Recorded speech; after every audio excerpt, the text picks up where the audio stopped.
On this, actually on this All Souls Day, it's November 2nd, 2019. I'm Father Ty Hollinger. I pastor 3 Catholic parishes here in the city of Baltimore. And I'm here also with Verdell Clark.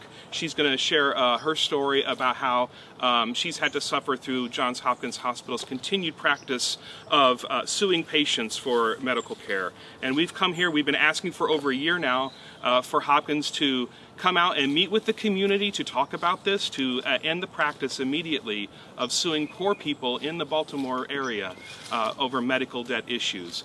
And so we've tried to meet with Kevin Sowers many times. We're here today. He won't answer his door to talk about this, to make sure that he hears from people who have been hurt and impacted by Hopkins' inhumane practices of suing people who have been hit the hardest and who also deserve their full medical care.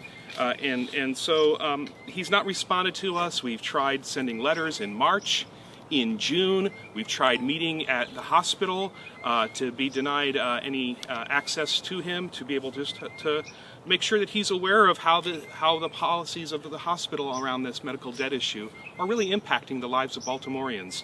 We're here today. Now I'm very actually honored to introduce Verdell Clark, who can share her story and also why it's important for us to support her and the thousands of patients as they seek justice. Verdell?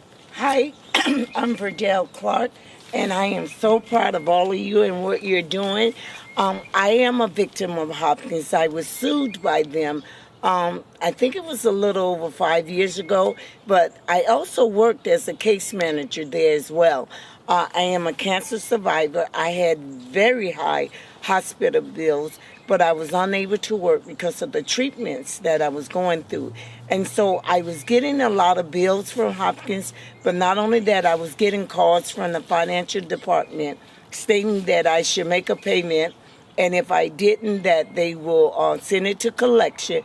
And at that point, I didn't really was that concerned because I was sick and I knew I couldn't pay for the bills.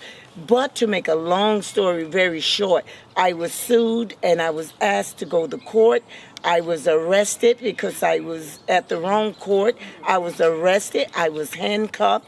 I was taken in a cold basement. I had to sit through an entire trial until the judge was able to see me. And once the judge once I was in front of the judge, he did dismiss the case, but that is not the point.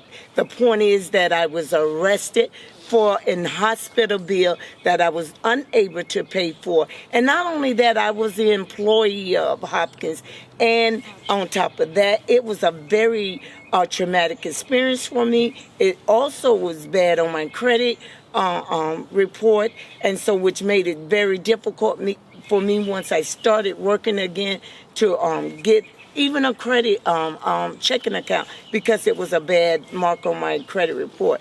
But to finalize the entire thing is that I was able to get through it. There are other people who are not able to get through it. I was able to get back on my feet, started back to work, and started paying for bills.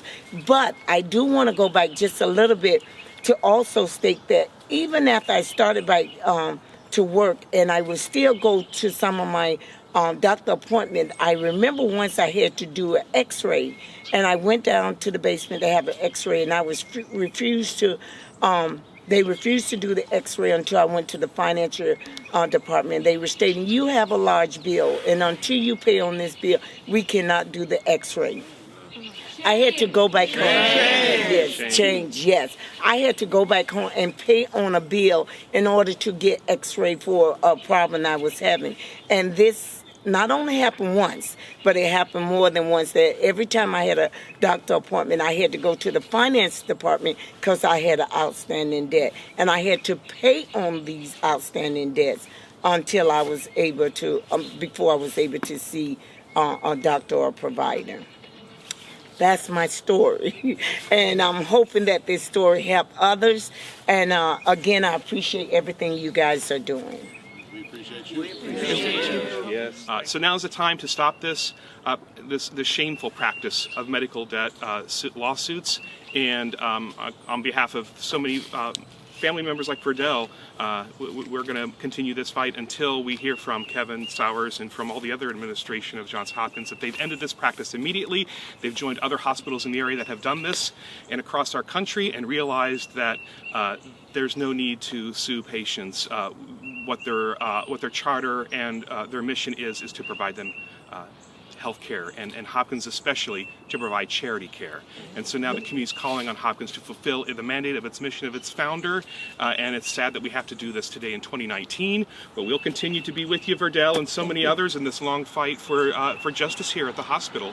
And we're going to continue until we hear from Kevin Sowers that they're stopping suing patients, and we'll keep this fight going. We've already collected hundreds and hundreds and hundreds of signatures on petitions of community members across Baltimore demanding that Hopkins immediately stop this practice, and we're going to make it sure that one day we'll be able to hand this to them, and also with the assurance that they're going to stop this.